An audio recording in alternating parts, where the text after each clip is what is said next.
ఈ సర్వేలో తెలంగాణలో 96.9%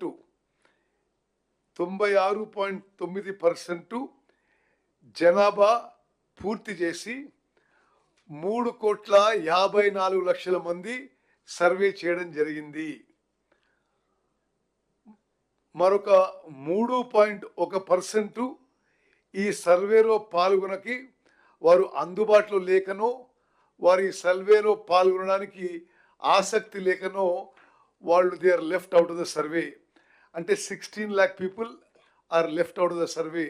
అంటే టోటల్ తెలంగాణ జనాభా 3,70,00,000లో 3,54,00,000 మంది ఈ సర్వేలో పాల్గొనడం మా సంతృప్తికి సంతోషానికి మరో కారణము.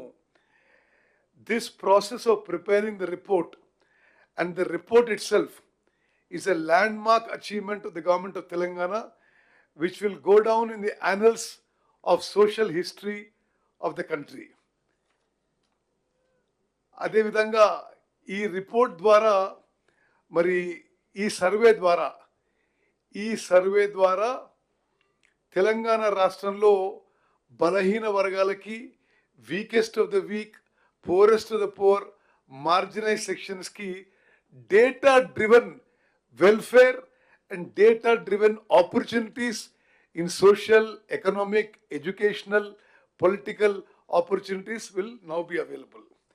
అదే విధంగా మరి ఈ యొక్క మొత్తం కార్యక్రమాన్ని పర్యవేక్షించడానికి, సూపర్వైజ్ చేయడానికి 19 అక్టోబర్ 2024లో మా క్యాబినెట్ సబ్ కమిటీ కూడా నియమించిన విషయం నేను మనవి చేస్తున్నాను.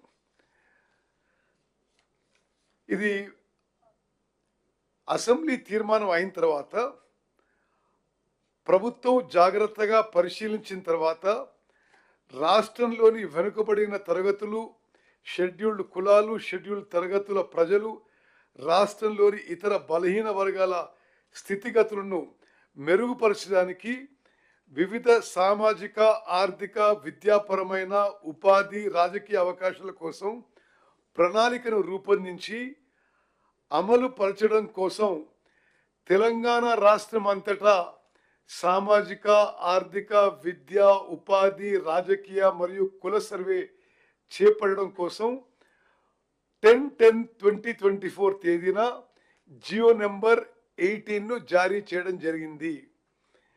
సర్వే నిర్వహించేందుకు ప్రణాళిక శాఖ నోడల్ విభాగంగా నియమించబడింది. సర్వే విధి విధానాలను అవగాహన చేసుకునేందుకు మరియు ఉత్తమ విధానాలను అవగాహన చేసుకునేందుకు ఇతర రాష్ట్రాలైన కర్ణాటక మరియు బీహార్లలో జరిగిన వివిధ సర్వేలను క్షుణ్ణంగా అధ్యయనం చేయడం జరిగింది. ఈ అధ్యయన ఫలితాలను ప్రస్తుత SEEPC సర్వే అంటే సోషియో ఎకనామిక్ సర్వే విధాన రూపకల్పనలో అనుసంధానం పరచడం జరిగింది. వివిధ ప్రజా సంఘాలు, సామాజికవేత్తలు, మేధావులు, ఇతర స్టేక్ హోల్డర్ల అభిప్రాయాలను పరిగణలోకి తీసుకొని ఈ క్రింది సర్వే షెడ్యూల్ను రూపొందించడం జరిగింది. ప్రపంచంలో ఏ మూల ఏ క్షణం ఏం జరుగుతుందో వేగంగా తెలుసుకోవడానికి తొలి వెలుగు వాట్సాప్ ఛానల్ని ఫాలో చేయండి.